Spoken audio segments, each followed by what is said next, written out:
So welcome to Biology by Vivo, and in this video we are going to discuss about the differences between plant cell and animal cell.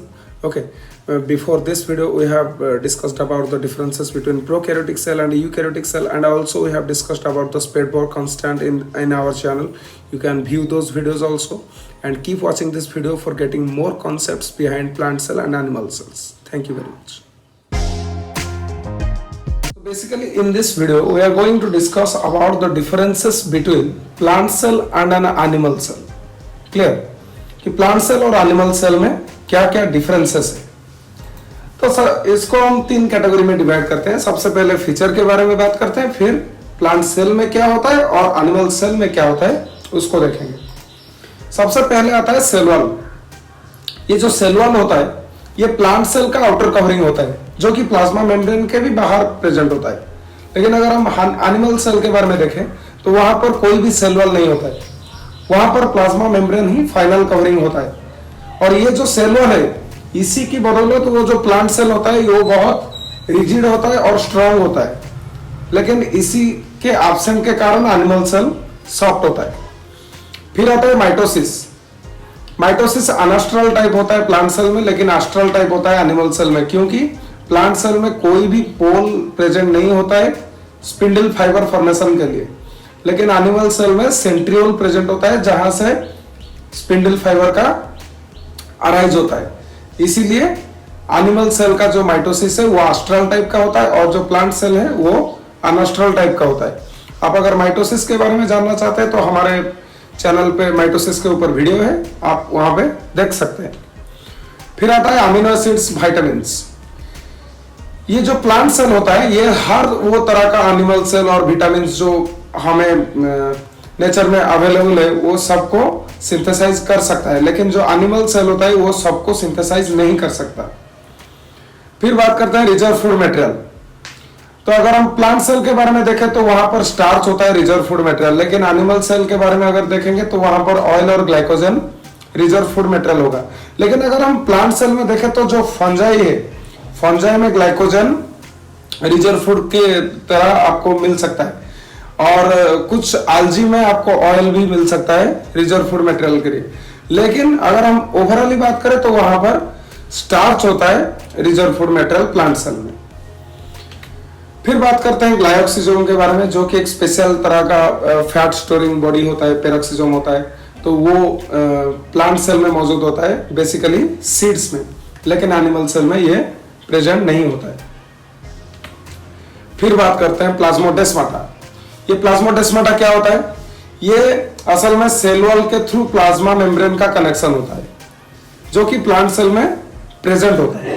लेकिन animal cell में plasmodesmata का connection नहीं मिलेगा, वहां पर gap junctions मिलेगा. जो gap junctions क्या होता है ना, वो बेसिकली आयन चैनल्स होते हैं और मॉलिक्यूलर चैनल्स होते हैं, जहां से ये सेल और सेल में डिफ्यूजन के तहत कम्युनिकेशन एस्टेब्लिश किया जाता है.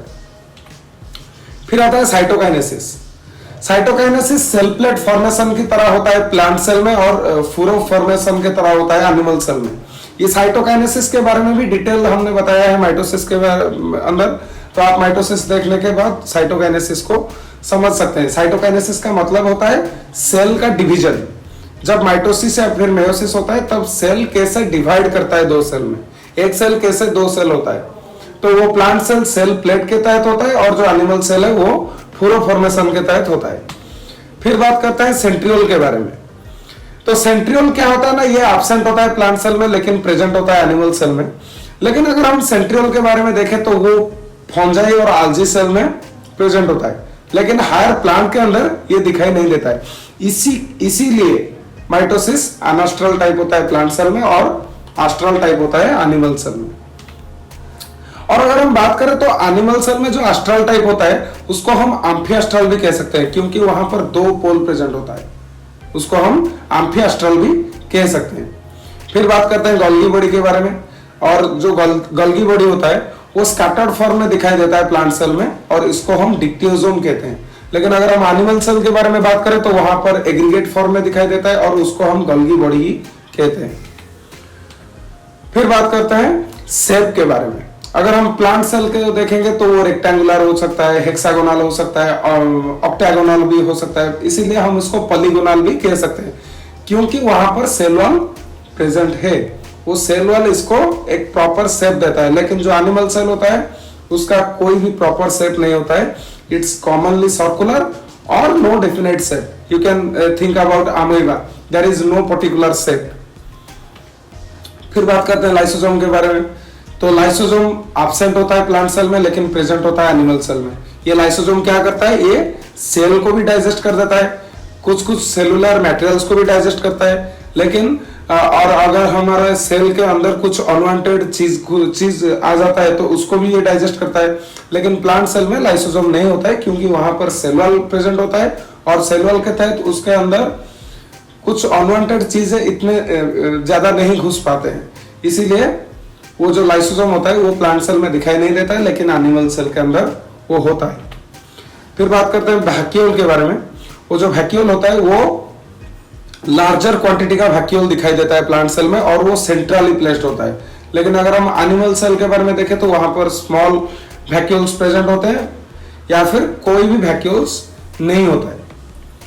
और इसी वैक्यूल के कारण जो न्यूक्लियस होता है उसका पोजीशन में भी वेरिएशन आता है प्लांट सेल में और एनिमल सेल में। अगर हम प्लांट सेल के बारे में देखें तो वहां पर न्यूक्लियस पेरीफेरी में होता है, मतलब कि अगर हम एक सेल को देखें तो सेल के जो बाउंड्री होता है उस बाउंड्री के आसपास ही आपको न्यूक्लियस नजर आएगा।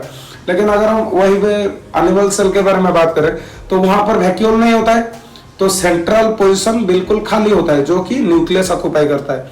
लेकिन प्लांट सेल में जबकि वैक्यूल होता है इसीलिए न्यूक्लियस पेरीफेरी में दिखाई देता है। फिर बात करते हैं प्लास्टिड के बारे में। There are so many types of plastids, amyloplast, chromoplast, then chloroplast. Okay, कुछ कुछ स्टोरेज बॉडीज होते हैं, कुछ कुछ हम बात कर सकते हैं अमाइलोप्लास्ट या फिर क्रोमोप्लास्ट जो कि कलर फॉर्मिंग बॉडी होता है। फिर हम बात कर सकते हैं क्लोरोप्लास्ट जो कि ग्रीन कलर प्रोवाइड करता है, जो कि फोटोसिंथेसिस करने के लिए सहायक होता है प्लांट को। तो उस तरह का प्लास्टिड्स प्रेजेंट होता है प्लांट सेल में, लेकिन प्लास्टिड एनिमल सेल के अंदर नहीं होता है। तो ये थे कुछ basic principles, sorry differences between plant cell and animal cells. I hope you like the video. Okay, and इस वीडियो को बनाने का एक ही मकसद था कि ये जो डिफरेंसेस होता है, ये डिफरेंसेस या हर वो बुक में आप पा सकते हैं, लेकिन इसके पीछे जो कंसेप्ट है उसको समझना चाहिए। तो उस कंसेप्ट के लिए आप इस वीडियो को देखें और लाइक करें और शेयर करें एंड चैनल को सब्सक्राइब करें। Thank you very much.